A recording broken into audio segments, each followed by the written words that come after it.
तो फिर मैंने जो है वो 5 साल हिमालय में बिताए। तो पूरे 5 साल आपने वहाँ व्यतीत किया। जी तो इन प्रभु। 5 सालों में फिर एक बार आपको अंतर्प्रेरणा हुई जी कि जो प्रभु। सांसारिक दायित्व पे हो तो अधूरा रह गया जी है, प्रभु। और पुनः आप इधर दिल्ली एनसीआर में आ जी गए। प्रभु। तो फिर अब संतुलन कैसे बैठता है, जैसे कि आध्यात्मिक यात्रा जी। भी चलती रहे और सांसारिक कार्य भी चले? जी प्रभु। संतुलन बिठाने के लिए प्रभु जी खास कुछ करना नहीं होता, हम्म सिर्फ अपना जो है ध्यान करो परमात्मा का, हनुमान जी का ध्यान करो, भोलेनाथ का ध्यान करो, हम्म और अपने कार्यों में निष्ठा रखो। हम्म अगर आपने कोई संसारिक कार्य करना है, सपोज़ आप जॉब ही कर रहे हो, बिजनेस कर रहे हो, आप उसमें सत्यनिष्ठ कार्य करो।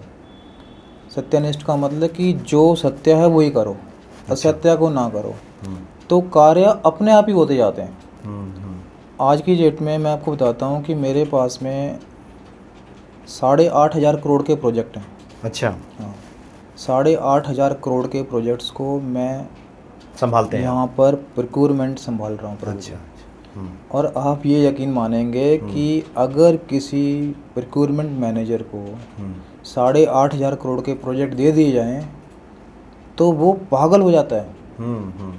मतलब वो शाम को जाकर दारू पीता है, मतलब इतना टेंशन हो जाता इतना है टेंशन हो जाता है प्रभु जी। और वो बात बात में लोगों को चिल्लाता है, मतलब कुछ भी गलत बोलता है। जबकि आप एकदम स्थिर शांत जी चित्त बैठे हुए हैं। तो प्रभु जी शांत चित्त होने का मतलब सिर्फ परमात्मा की कृपा है। अगर हम उनके प्रति सनातन में क्या बोला है कि जो हरि हैं, हरि ही सब कुछ है, हम कुछ नहीं है, क्योंकि हम तो हरि से हैं और हमारे अंदर ही हरि बैठा है, तो हम हरि का नाम क्यों ना लें। हनुमान जी क्या है, हनुमान जी हरि हैं हमारे।